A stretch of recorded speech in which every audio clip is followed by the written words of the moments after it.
এসআইআরে বিমুখ কলকাতা। কলকাতায় হু হু করে বাড়ছে হদিশ না পাওয়া ভোটারের সংখ্যা। চিন্তার ভাঁজ নির্বাচন কমিশনের কপালে। ভোট গ্রহণের হারের মতো এসআইআরেও একই ছবি দেখা যাচ্ছে কলকাতাতে। আবাসন থেকে বস্তি এলাকায় দেখা পাওয়া যাচ্ছে না বিএলওরা। কমিশন সূত্রে এমনই খবর। চিন্তার ভাঁজ পড়েছে এবার নির্বাচন কমিশনের কপালে। ভোট গ্রহণের হারের মতো এসআইআরেও একই ছবি দেখা যাচ্ছে কলকাতাতে। আবাসন থেকে শুরু করে বস্তি, যেখানে যে জায়গাগুলো রয়েছে সব জায়গাতেই একই ছবি। এলাকায় দেখা পাচ্ছেন না বিএলওরা। কমিশন সূত্রে কিন্তু এমনই তথ্য সামনে উঠে আসছে।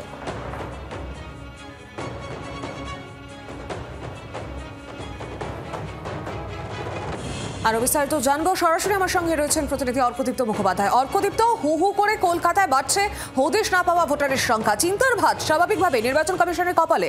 কি তথ্য রয়েছে তোমার কাছে?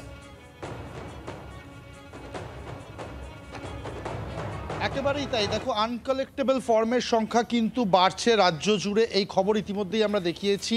গত পরশু রাত্রির অবধি সংখ্যাটা 20 লাখ ছাড়িয়েছিল, এরকমই জানা যাচ্ছিল কমিশন সূত্রে।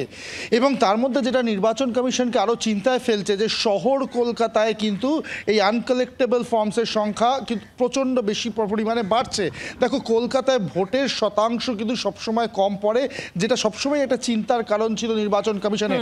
50 থেকে 55% এই ধরনের ভোটের হার দেখা যেত, এবং সেই জিনিসটাই কিন্তু লক্ষ্য করা যাচ্ছে এসআইআর এর ফর্ম ফিল আপ ক্ষেত্রে।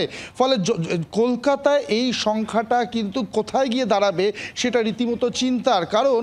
4 ডিসেম্বর আসতে আর বেশি দেরি নেই। যদি 4 ডিসেম্বরের মধ্যে এই ফর্মগুলো সাবমিট না করা হয় অনলাইনে বা অফলাইনে, যদি সাবমিটেড না হয়, সেক্ষেত্রে 9 তারিখে যে ড্রাফট ভোটার লিস্ট বের করা হবে কমিশনের তরফ থেকে, সেখান থেকে নামগুলো বাদ যাবে। সেই ড্রাফট ভোটার লিস্টে এই নামগুলো থাকবে না।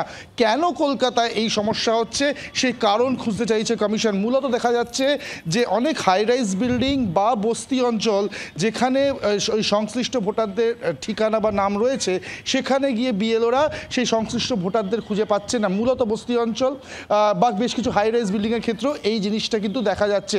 ফলে সব মিলিয়ে এখন কমিশন চেষ্টা করছে যত দ্রুত সম্ভব এদেরকে ট্র্যাক করার, কারণ এই আনট্রেসেবল সংখ্যা কিন্তু ও রাজ্যের অন্যান্য জায়গা থাকলেও কলকাতায় কিন্তু তার রীতিমতো চিন্তার কারণ, এবং এটাই কিন্তু এই মুহূর্তে কমিশনকে ভাবাচ্ছে। আমি আবারও বলছি, আজকে 27 তারিখ, 4 তারিখের মধ্যে যদি না হয়, এই নামগুলো কিন্তু বাচ্চাদের চলেছে।